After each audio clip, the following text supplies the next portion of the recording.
Afin de réussir le pari de l'émergence et de la croissance durable et inclusive, les États africains doivent mettre en place les conditions d'une stabilité politique, institutionnelle et sécuritaire et maintenir les efforts en matière de réforme de l'environnement des affaires afin de favoriser l'avènement de champions nationaux et régionaux et développer les échanges intra-africains à travers l'accès à des marchés élargis.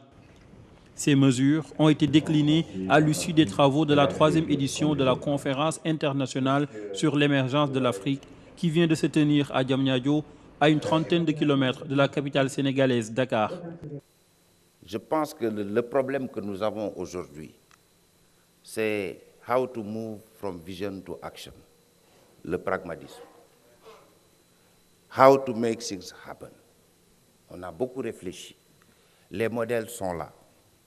Et je vais vous parler de ce que nous faisons, nous, ici au Sénégal.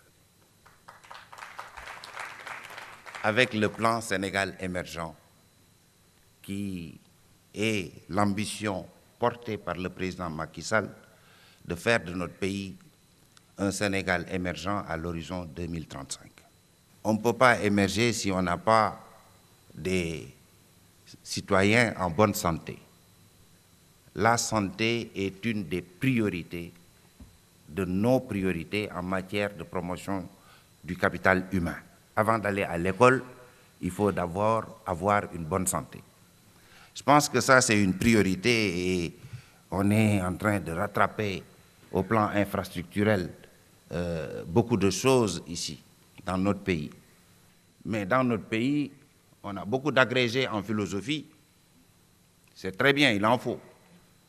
Parce qu'il faut des profs de philo aussi.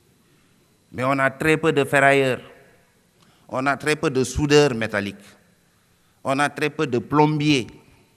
Et dans chaque maison, chaque foyer a besoin d'un plombier. Et on n'en a pas. Donc je pense que la formation professionnelle, on ne peut pas parler d'industrialisation si on ne met pas le cap sur la formation professionnelle. In the past, we have so many strategies born abroad for Africa. We have so many workshops. Dans le passé, nous avions beaucoup de stratégies et de plans de développement conçus à l'extérieur du continent pour l'Afrique. Plusieurs conférences et initiatives qui ont fait leur preuve ailleurs qu'en Afrique. À cette conférence internationale sur l'émergence africaine, nous constatons encore le pas important effectué par l'Afrique dans la bonne direction, celle d'une Afrique qui possède et revendique son propre agenda politique, celui du développement de l'Afrique. Et je crois que c'est là tout le sens de cette conférence sur l'émergence. Nous nous sommes rapprochés de ce que devrait être la situation réelle du continent. For Africa, about Africa, taking ideas from the world but owning the agenda. And for me, this conference has been about that. L'émergence s'inscrit dans le temps long, mais les populations n'ont pas le temps d'attendre. Parce qu'il y a eu beaucoup de déséquilibres et des inégalités qui sont criantes et que pour faire que la population adhère à ce mouvement long, il faut des dividendes à court terme.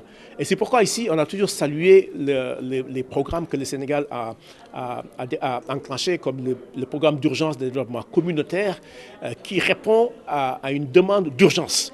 Ou bien le Puma,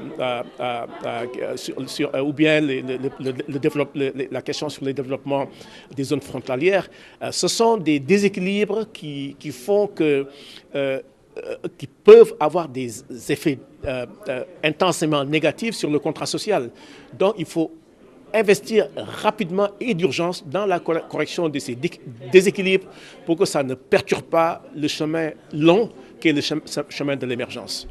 Plusieurs séances de travail parallèles ont eu lieu durant ces 3 jours de débat autour de l'émergence africaine entre les représentants des États et les partenaires au développement. Les échanges ont porté notamment sur la mise en place du secrétariat exécutif de la CIEA et la plateforme ODD pour l'émergence. C'est un projet qui a été porté par le président Ouattara, mais qui a été à sa demande autour duquel les chefs de l'État de la sous-région ont fait montre d'un vrai volontarisme. Et nous nous réjouissons qu'après 2 éditions à Abidjan, la 3e édition ait porté toutes leurs attentes. Nos impressions, c'est que l'instrument se mature, il grandit, il gagne en portée.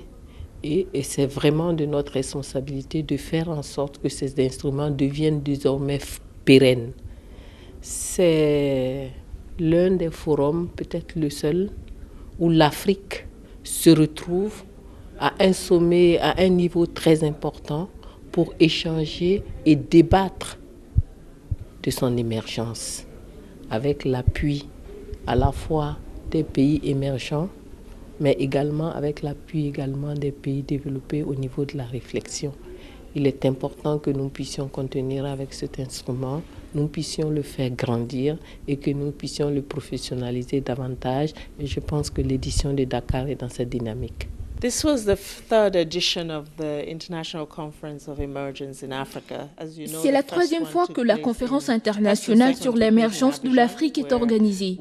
Les deux premières éditions ont eu lieu à Abidjan et ce fut l'occasion de parler du concept d'émergence et du rôle du pouvoir public dans le processus d'émergence. Cette fois-ci à Dakar, nous avons échangé sur le rôle du secteur privé dans les stratégies d'émergence mises en œuvre par les États pour une croissance durable et inclusive.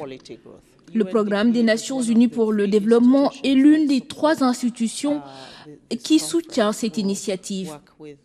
Nous travaillons avec la Banque africaine de développement et la Banque mondiale pour voir comment prendre en charge les recommandations, les expériences et les leçons apprises durant cette conférence, afin d'en faire un document de référence pour les pays qui souhaiteraient s'inspirer des modèles déjà existants. For countries who would like to see what to learn from the experiences of others. La mise en place d'un tissu de PME-PMI local à travers un meilleur accès au financement et une meilleure prise en compte du contenu local dans les projets de développement constitue entre autres l'une des recommandations formulées par la 3e conférence internationale sur l'émergence de l'Afrique, conjointement organisée par le gouvernement du Sénégal, le PNUD, la Banque africaine de développement et la Banque mondiale.